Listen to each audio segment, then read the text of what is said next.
Hi నమస్తే, welcome to Mara media. నేను మీ కేవీఆర్. ఆంధ్రప్రదేశ్ రాజకీయాల్లో నిన్న ఒక అనూహ్య పరిణామం చోటు చేసుకుంది. Senior most IAS Loksatta party అధినేత జయప్రకాష్ నారాయణ గారు అనూహ్యంగా కూటమికి మద్దతునిస్తూ నిన్న ఒక స్పీచ్ ఇచ్చారు. దీనికి సంబంధించి ఆంధ్రప్రదేశ్లో ఒక రకమైన చర్చ జరుగుతుంది. దాని మీద మనం సమగ్రంగా అడిగి తెలుసుకునే ప్రయత్నం చేద్దాం.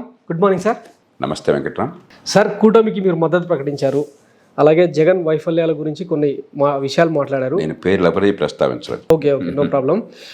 సో మీరు గతంలో అంటే కలలుగన్న గ్రామ స్వరాజ్యం వాలంటీర్ వ్యవస్థ ద్వారా, సచివాలయ వ్యవస్థ ద్వారా కొంత సాకారమైనట్టు అక్కడ జనాలు మాట్లాడుకుంటారు. దాని గురించి మీరేం చెప్తారు? మనకు చాలా కన్ఫ్యూజన్ ఉంది. డీకాన్సన్ట్రేషన్ ఆఫ్ గవర్నమెంట్ వేరు, ఓకే, డీసెంట్రలైజేషన్ ఆఫ్ పవర్ వేరు.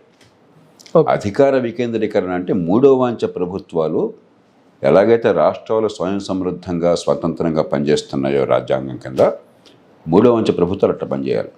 ఓకే, అది ఆ రకమైన పరిస్థితి ఆంధ్రప్రదేశ్లో లేదు, తెలంగాణలో లేదు, ఒక కేరళలో కొంతమేరకు మినహాయిస్తే దేశంలో ఎక్కడా లేదు. ఓకే, కాబట్టి గ్రామీణ ప్రభుత్వాలు లేక మూడో వంచ ప్రభుత్వాలు స్థానిక ప్రభుత్వాలకి మీరు పరిపాలన పరంగా చేసే ఏర్పాట్లకి ఏమీ సంబంధం లేదు. మనం చాలా కన్ఫ్యూజన్, ఏదో ప్రజలకు అర్థం కాదు కాబట్టి మాట్లాడుతున్నాను. ఎప్పుడు చెప్పేది ఏంటి, మనం వేసే ఓటుకి దానివల్ల జరిగే పర్యవసానానికి మధ్య సంబంధం ప్రజలకు స్పష్టంగా అర్థం కావాలి.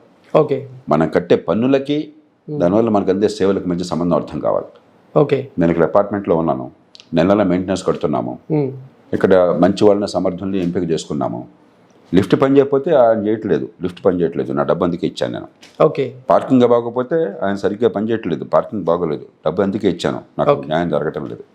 ఓకే, నాకు నీళ్లు రాకపోతే అపార్ట్మెంట్లో నీళ్లు అందించే బాధ్యత అయింది, నీళ్లు అందట్లేదు, తప్ప ఆయన జరుగుతుంది, నా డబ్బు వేస్ట్ అవుతుంది, నాకు అర్థం అవుతుంది. అప్పుడు ఓటు రాణిస్తుంది.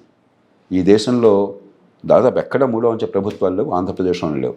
కాబట్టి చాలా ప్రజల మనసులో కన్ఫ్యూజన్, ఏదో రకరకాల పదాలు వాడేస్తున్నాం మనం చాలా సులభంగా. సో ఇప్పుడు ఆంధ్రప్రదేశ్ మ్యాండేట్కి సంబంధించి మనం అంటే డీటెయిల్గా మాట్లాడుకుంటే, రాబోయే ఎన్నికలను నిర్దేశించబోయేది విద్యా, వైద్యం. ఈ రెండింటిని జగన్మోహన్ రెడ్డి ప్రభుత్వం ప్రజలకు అందుబాటులోకి తీసుకొచ్చిందన్న ఒక వాదన ఉంది.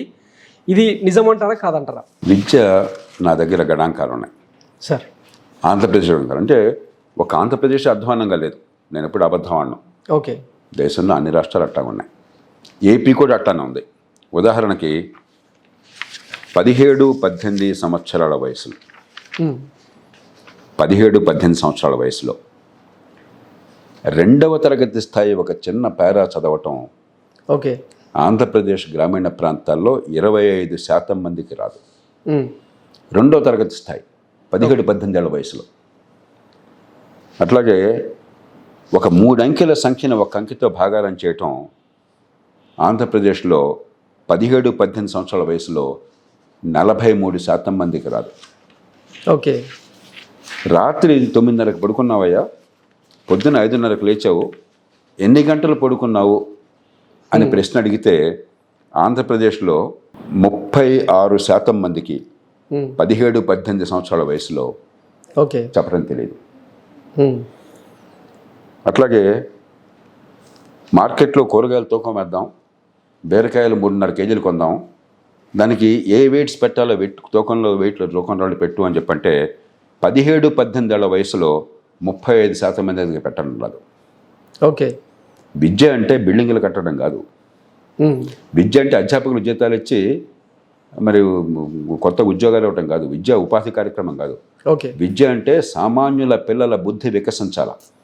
ఏ కులంలో ఏ కుటుంబంలో పుట్టిన తెలివితేటలు ప్రతి బిడ్డకే ఉన్నాయి, దేవుడు ఇచ్చాడు లేదా ప్రకృతి ఇచ్చింది. మనం ఏం చేస్తున్నాం అంటే ప్రజల అమాయకత్వాన్ని ఆసరాగా చేసుకుని పైపైన మసిగూసి మరడికాయ చేసి అన్ని రాష్ట్రాల్లో, ఒక రాష్ట్రం అని చెప్పలేదు, ఇది హడావిడి చేసి ఇది పరిపాలన అనుకుంటున్నాం, ఇది ఫలితాలు అనుకుంటున్నాం. కాబట్టి ఆంధ్రప్రదేశ్లో కాదు, నేను మళ్ళీ చెప్తున్నా, దేశంలో కూడా విద్య పరమ అధ్వానంగా ఉంది, ఏపీలో కూడా అధ్వానంగా ఉంది. ఓకే, మనం ఏదో మధ్యలో నటించేస్తే ఉపయోగం లేదు, మనం మోసం చేసుకుంటే ఉపయోగం లేదు. అయితే రీసెంట్గా అంటే కొన్ని సెంట్రల్ ఏజెన్సీస్ కూడా కేరళను సర్పాస్ చేసి లిటరసీలో నెంబర్ 1. ఇప్పుడు ప్రతి పార్టీ వాళ్ళ వాదన వాళ్ళు చెప్పుకుంటారు. ప్రతి ప్రభుత్వంలో కొంత మంచి జరుగుతుంది. ఓకే, సెలెక్టివ్గా మీకు కావాల్సింది మీరు చెప్పుకుంటారు. ఒక రోగిని వైద్యుడు పరీక్షిస్తున్నప్పుడు ఈ వేలు బాగుంది పర్ఫెక్ట్ అని చెప్పడం, శరీరం మొత్తం మీద రుగ్మత ఉందా లేదా, ఓకే, దానికి మందు అవసరమా లేదా, మందు ఏమిటి, అది చూస్తారు. కానీ వేలు, కాలు, గోరు, ఓకే, ఆ నకసక పరిణామం అలాగా పరిస్థితి. ఓకే. చేత నేను ఏం చెప్పాలో చాలా సమగ్రంగా గణాంకాల ఆధారంగా ఆర్థిక క్రమశిక్షణ ఎట్లా ఉంది, ప్రభుత్వంలో నుంచి వచ్చిన సమాచారం ఆధారంగా ఓకే. 50% అప్పులు కానీ ప్రత్యక్ష అప్పులు కానీ పరోక్ష అప్పులు కానీ 50%కి వచ్చేసాం. ఓకే. 20% దాటకూడదు. అప్పు చేసి పప్పు కూడా తింటున్నాం. అప్పు చేసిన డబ్బు ఏ కుటుంబమైనా కూడా పెట్టుబడిలోకి ఉపయోగిస్తుంది, ఓకే. పిల్లల భవిష్యత్తును కాపాడుతుంది. విభజిత ఆంధ్రప్రదేశ్ తర్వాత అంటే సంపద సృష్టి అనేది జరగలేదు కదా అంత ర్యాపిడ్గా. గతంలో చంద్రబాబు ప్రభుత్వం అప్పుడప్పుడే ఫౌండేషన్ ఇస్తా అందుకనే వచ్చింది. ఇప్పుడు ఈ ప్రభుత్వం ఆ ప్రభుత్వం నాకు అనవసరం. మన పక్కన ఉన్నటువంటి ఒరిస్సా రాష్ట్రం మనతో పోలిస్తే పేద రాష్ట్రం. నిజంగా ఒరిస్సా ప్రజల కంటే మన ఆంధ్రప్రదేశ్ ప్రజలు మరింత చురుకైన వాళ్ళు. ఎందుకంటే పూర్వం నుంచి బ్రిటిష్ పాలన నుంచి కొంచెం ముందు కాలంలో విద్య వచ్చింది. విద్యను ఒక ఉద్యమంగా, నైపుణ్యం పెరగటం, వృత్తులు చేపట్టడం ఒక ఉద్యమంగా ఆనాడు 50 ఏళ్ల క్రితం నుంచి చేశారు, 70 ఏళ్ల క్రితం నుంచి చేశారు.